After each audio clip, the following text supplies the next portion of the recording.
Time এইটৰ দৰ্শকসকলৰ বাবে এই মুহূৰ্তত লৈ আহিছো এটা গুৰুত্বপূৰ্ণ খবৰ। পুনৰ মন্ত্ৰী অশোক সিংঘালৰ বিৰুদ্ধে এতিয়া গৰজি উঠিছে আমছু। আমছুৰ সভাপতি ৰেজাউল কৰিমে কেতবোৰ গুৰুত্বপূৰ্ণ মন্তব্য আজিৰ দিনটোত সংবাদ মাধ্যমৰ সন্মুখত কৰিছে, য'ত দেখিবলৈ পোৱা গৈছে মন্ত্ৰী অশোক সিংঘালক মন্ত্ৰিত্বৰ পৰা আঁতৰ কৰিব লাগে আৰু সমান্তৰালকৈ হাউলি থানাত ইতিমধ্যে আমছুৱে অশোক সিংঘালৰ বিৰুদ্ধে দাখিল কৰিছে এজাহাৰ আৰু সমান্তৰালকৈ নিৰ্বাচন আয়োগলৈকো পত্ৰ লিখিব বুলি আমছুৱে এক প্ৰকাৰ হুংকাৰ প্ৰদান কৰা পৰিলক্ষিত হৈছে। এই ডাঙৰ খবৰটো টাইম এইটৰ দৰ্শকসকলক এই মুহূৰ্তত জনাইছো। মিয়া বিতৰ্কক লৈ গুজৰি উঠিছে আমছু। আমছুৰ সভাপতি ৰেজাউল কৰিমে আজিৰ দিনটোত কেতবোৰ গুৰুত্বপূৰ্ণ মন্তব্য কৰিছে। মন্ত্ৰী অশোক সিংঘালৰ বিৰুদ্ধে ইতিমধ্যে হাউলি আৰক্ষী থানাত দাখিল কৰা হৈছে এজাহাৰ।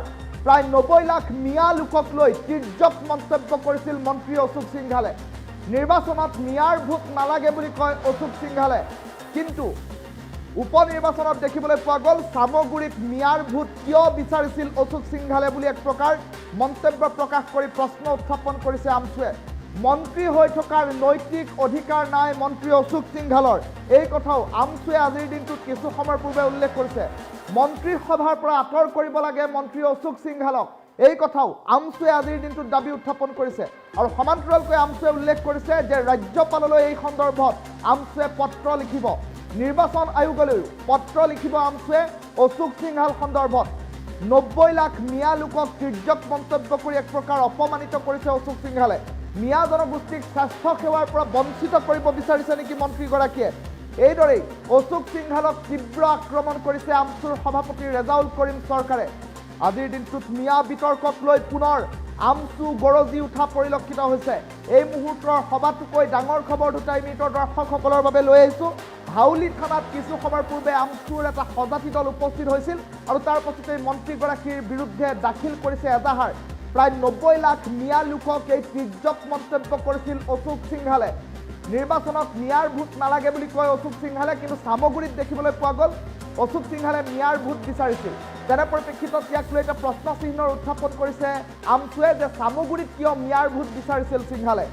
মন্ত্ৰী হৈ থকাৰ নৈতিক অধিকাৰ হেৰুৱাই পেলাইছে অশোক সিংঘালে, যাৰ ফলশ্ৰুতিত অতি শীঘ্ৰেই মন্ত্ৰীসভাৰ পৰা অপসাৰণ কৰিব লাগে মন্ত্ৰী অশোক সিংঘালক, এই কথাও আমছুৱে আজিৰ দিনটোত উল্লেখ কৰিছে। আৰু সমান্তৰালকৈ সমগ্ৰ ঘটনা সন্দৰ্ভত ৰাজ্যপাললৈ পত্ৰ লিখিব আমছুৱে। আজিৰ দিনটোত সংবাদ মাধ্যমৰ সন্মুখত ইতিমধ্যে আমছু সভাপতি ৰেজাউল কৰিমে কেতবোৰ গুৰুত্বপূৰ্ণ মন্তব্য কৰিছে আৰু নিৰ্বাচন আয়োগলৈও এই সন্দৰ্ভত প্ৰশ্ন উত্থাপন কৰিব, পত্ৰ লিখিব আমছুৱে।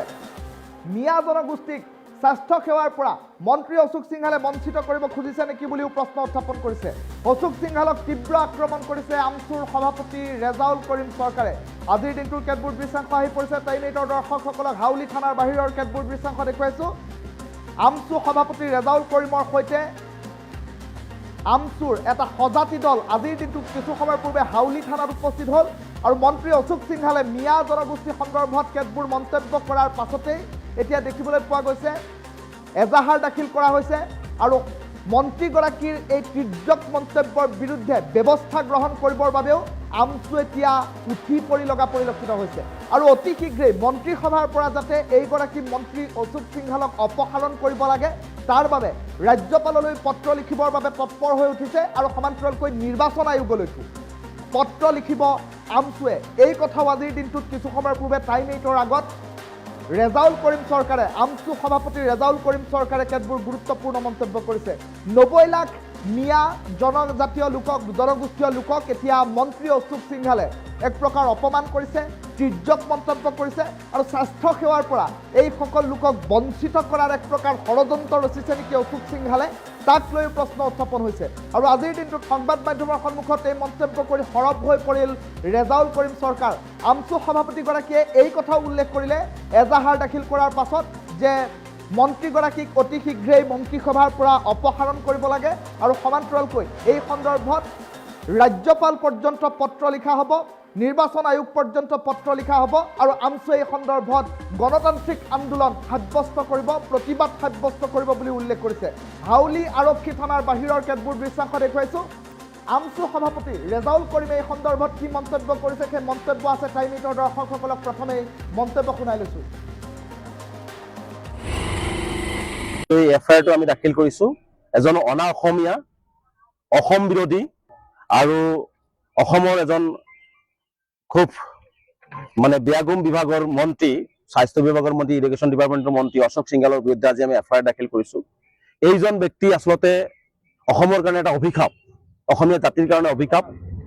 এইজন ব্যক্তিয়ে দুদিনমান আগতে অসমৰ প্ৰায় 90 লাখ জনসংখ্যা থকা এটি জনগোষ্ঠীক অশোক সিংঘালে তাক আমি সদৌ অসম সংখ্যালঘু ছাত্ৰে তীব্ৰভাৱে নিন্দা কৰিছোঁ, গৰিহণা দিছোঁ।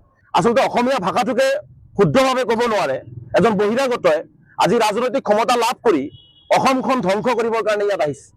অসমৰ পৰা তেওঁ বিভিন্ন বিভাগত লুটি-পুটি খাই ধন সংগ্ৰহ কৰি আজি তেওঁ ৰাজনৈতিকভাৱে যেতিয়া দেখিছে যে বিফল হোৱাৰ সম্ভাৱনা বেছি, অসমৰ ৰাইজে এনেকুৱা অসমীয়া ব্যক্তিক বয়কট কৰাৰ সিদ্ধান্ত লৈ আছে, তেনে সময়ত সাম্প্ৰদায়িক বিষবাস্প বিয়পাই হিন্দু মুছলমান কথাবিলাক কৈ কাৰোবাক ক'তবা দোকান দিব লাগে, ক'তবা দিব নালাগে, আৰু কোনো জনগোষ্ঠীৰ লগত তেওঁ 1% নাই, সেই জনগোষ্ঠীয়ে কেতিয়াও কোৱা নাই যে অশোক সিংঘাল তেওঁলোকৰ লগত থাকিব লাগে। এনেকুৱা আৰু সেই কাৰণে আজি আমি এফআইআৰ দাখিল কৰিছোঁ যে অশোক সিংঘালৰ বিৰুদ্ধে অসম চৰকাৰৰ গৃহ বিভাগৰ দায়িত্বত থকা মুখ্যমন্ত্ৰীয়ে ব্যৱস্থা গ্ৰহণ কৰিব লাগে। এজন সংবিধানৰ শপত খাই সকলো জাতি জনগোষ্ঠীৰ সমন্বয়ন, সমমৰ্যাদা আৰু সম-বিকাশৰ কথা ক'ব লাগে। তেনে ক্ষেত্ৰত সংবিধানক অৱমাননা কৰি শপত খোৱা মানুহজনে কি ধৰণে এটা জনগোষ্ঠীক টাৰ্গেট কৰি এনেকুৱা ধৰণৰ মন্তব্য দিব পাৰিছে, এই কথাটো কিন্তু অসমৰ মুখ্যমন্ত্ৰীয়ে জবাব দিব লাগিব। তেনেহ'লে নিৰ্বাচনৰ সময়ত মিয়াসকলৰ ভৰিত ধৰি ভোট ভিক্ষা কৰাটো বন্ধ কৰি দিয়ক, ৰাজহুৱা ঘোষণা কৰক। তেওঁ ৰাজহুৱা ঘোষণা কৰক যে মিয়াসকলৰ ভোট আমাক নালাগে। তেনেহ'লে চামগুৰিত কিয় মিয়াৰ ভৰিত পৰি ভোট লাগে বুলি ভোট ভিক্ষা খুজিবলৈ গৈছিল বিজেপি দলে? ইয়াৰ জবাব অশোক সিংঘালৰ হাতত আছে। গতিকে এই অশোক আপুনি প্ৰকৃততে যিহেতু অসমীয়া নহয়, অসম দৰদী নহয়, অসমীয়া দৰদী নহয়, অসমীয়া জাতি দৰদী নহয়, গতিকে অসমখনক ভাঙি থান-বান কৰি আপুনি ইয়াৰ পৰা গুচি যাব, এইটো আমি সহজে মানি নলওঁ। স্পষ্ট ভাষাত অসমৰ মুখ্যমন্ত্ৰী ডাঙৰীয়াক কৈছোঁ যে মুখ্যমন্ত্ৰী ডাঙৰীয়াই ইয়াৰ বিৰুদ্ধে ব্যৱস্থা ল'ব লাগে। আমি সিদ্ধান্ত গ্ৰহণ কৰিছোঁ অশোক সিংঘালৰ বিৰুদ্ধে তাৰ মন্ত্ৰীত্ব থকা নৈতিক অধিকাৰ নাই, তেওঁ মন্ত্ৰী থকা নৈতিক অধিকাৰেই নাই। গতিকে এইজন মন্ত্ৰীক ইমিডিয়েট মন্ত্ৰী সভাৰ পৰা বৰ্খাস্ত কৰিব লাগে বুলি আমি ইতিমধ্যে ৰাজ্যপালক এখন স্মাৰকপত্ৰ প্ৰদানৰ সিদ্ধান্ত লৈছোঁ। বিধানসভাৰ অধ্যক্ষক আমি এখন স্মাৰকপত্ৰ প্ৰদানৰ সিদ্ধান্ত লৈছোঁ। নিৰ্বাচন আয়োগকো আমি এখন স্মাৰকপত্ৰ প্ৰদান কৰাৰ সিদ্ধান্ত গ্ৰহণ কৰিছোঁ। তেওঁৰ ৰাজনৈতিক ভৰিৰ তলত মাটি নাই, সেইখিনি সুৰক্ষিত কৰিবৰ কাৰণে এনেকুৱা ধৰণৰ কথা-বাৰ্তা কৈ আমাক ভাগ বিভাজন কৰিব বিচাৰিছে। আজি এনেকুৱা লাগিছে, ভয় হৈছে যে আজি তেওঁ স্বাস্থ্য বিভাগৰ মন্ত্ৰী। আজি আমাৰ সন্দেহ হয় যে স্বাস্থ্য বিভাগৰ মন্ত্ৰী হৈ এনেকুৱা মন্তব্য দি আচলতে সেই মিয়া জনগোষ্ঠীটোক স্বাস্থ্যৰ পৰা বঞ্চিত কৰিব বিচাৰিছে নেকি? বিভিন্ন অঞ্চলত ডক্টৰবিলাকক তেওঁ ইয়াৰ পৰা উঠাই ল'ব বিচাৰিছে নেকি? গুৱাহাটী জিএমচিত যাতে মিয়াসকলৰ ভাল ট্ৰিটমেণ্ট নহয়, ৰোগীসকলৰ কিবা ধৰ্মীয় দৃষ্টিকোণত চোৱা হয়, তাৰে এটা ইংগিত তেওঁ আচলতে বহন কৰিছে নেকি?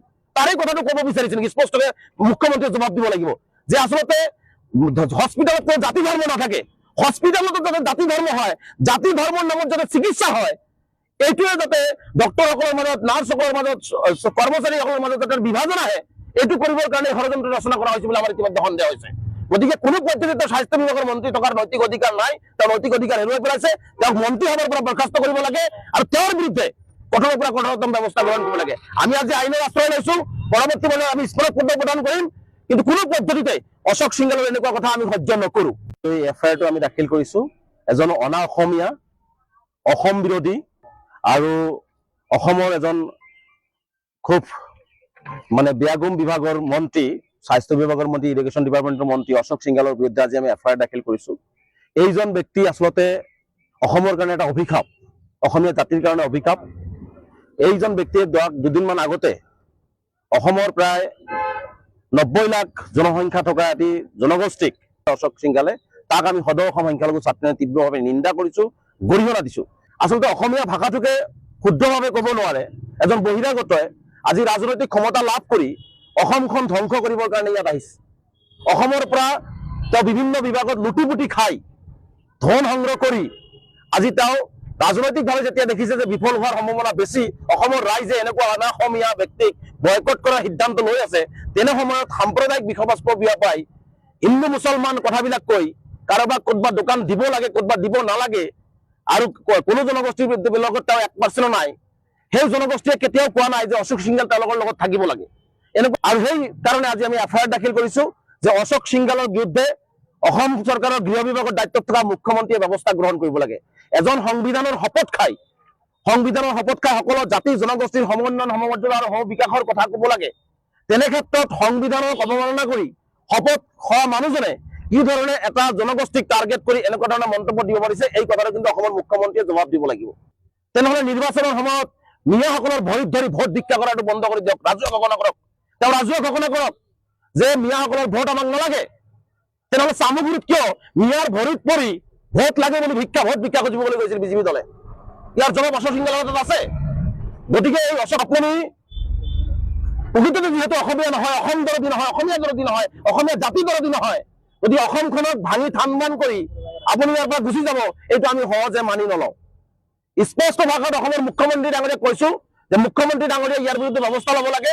আমি সিদ্ধান্ত গ্ৰহণ কৰিছো অশোক সিংহালৰ বিৰুদ্ধে তেওঁৰ মন্ত্ৰীত্ব থকাৰ নৈতিক অধিকাৰ নাই, তেওঁৰ মন্ত্ৰী থকাৰ নৈতিক অধিকাৰেই নাই। গতিকে এই যে মন্ত্ৰীক ইমিডিয়েট মন্ত্ৰীসভাৰ পৰা বৰখাস্ত কৰিব লাগে বুলি আমি ইতিমধ্যে ৰাজ্যপালক এখন স্মাৰকপত্ৰ প্ৰদানৰ সিদ্ধান্ত লৈছো। বিধানসভাৰ অধ্যক্ষক আমি এখন স্মাৰকপত্ৰ প্ৰদানৰ সিদ্ধান্ত লৈছো। নিৰ্বাচন আয়োগক আমি এখন স্মাৰকপত্ৰ প্ৰদান কৰাৰ সিদ্ধান্ত গ্ৰহণ কৰিছো। তেওঁৰ ৰাজনৈতিক ভৰিৰ তলত মাটি নাই, সেইখিনি সুৰক্ষিত কৰিবৰ কাৰণে এনেকুৱা ধৰণৰ কথা বাৰ্তা কৈ আমাক ভাগ বা বিভাজন কৰিব বিচাৰিছে। আজি এনেকুৱা লাগিছে, ভয় হৈছে যে আজি তেওঁ স্বাস্থ্য বিভাগৰ মন্ত্ৰী। আজি আমাৰ সন্দেহ হয় যে স্বাস্থ্য বিভাগৰ মন্ত্ৰী হৈ এনেকুৱা মন্তব্য দি আচলতে সেই মিয়া জনগোষ্ঠীটোক স্বাস্থ্যৰ পৰা বঞ্চিত কৰিব বিচাৰিছে নেকি? বিভিন্ন অঞ্চলত ডক্টৰ বিলাকক তেওঁ ইয়াৰ পৰা উঠাই ল'ব বিচাৰিছে নেকি? গুৱাহাটী GMCত যাতে মিয়াসকলৰ ভাল ট্ৰিটমেণ্ট নহয়, ৰোগীসকলক ধৰ্মীয় দৃষ্টিকোণে চোৱা হয়, তাৰে এটা ইংগিত তেওঁ আচলতে বহন কৰিছে নেকি? তাৰে কথাটো ক'ব বিচাৰিছে নেকি? স্পষ্টকৈ মুখ্যমন্ত্ৰীয়ে জবাব দিব লাগিব যে আচলতে হস্পিটেলত কোনো জাতি ধৰ্ম নাথাকে, হস্পিটেলতো যাতে জাতি ধৰ্ম হয়, জাতি ধৰ্মৰ নামত যাতে চিকিৎসা হয়, এইটোৱে যাতে ডক্টৰসকলৰ মাজত, নাৰ্ছসকলৰ মাজত, কৰ্মচাৰীসকলৰ মাজত যাতে বিভাজন আহে, এইটো কৰিবৰ কাৰণে ষড়যন্ত্ৰ ৰচনা কৰা হৈছে বুলি আমাৰ ইতিমধ্যে সন্দেহ হৈছে। গতিকে কোনো পদ্ধতিতে স্বাস্থ্য বিভাগৰ মন্ত্ৰী থকাৰ নৈতিক অধিকাৰ নাই, তেওঁ নৈতিক অধিকাৰ হেৰুৱাই পেলাইছে। তেওঁক মন্ত্ৰীসভাৰ পৰা বৰখাস্ত কৰিব লাগে আৰু তেওঁৰ বিৰুদ্ধে কঠোৰৰ পৰা কঠোৰতম ব্যৱস্থা গ্ৰহণ কৰিব লাগে। আমি আজি আইনৰ আশ্ৰয় লৈছো, পৰৱৰ্তী সময়ত আমি স্মাৰকপত্ৰ প্ৰদান কৰিম, কিন্তু কোনো পদ্ধতিতে অশোক সিংহালৰ এনেকুৱা কথা আমি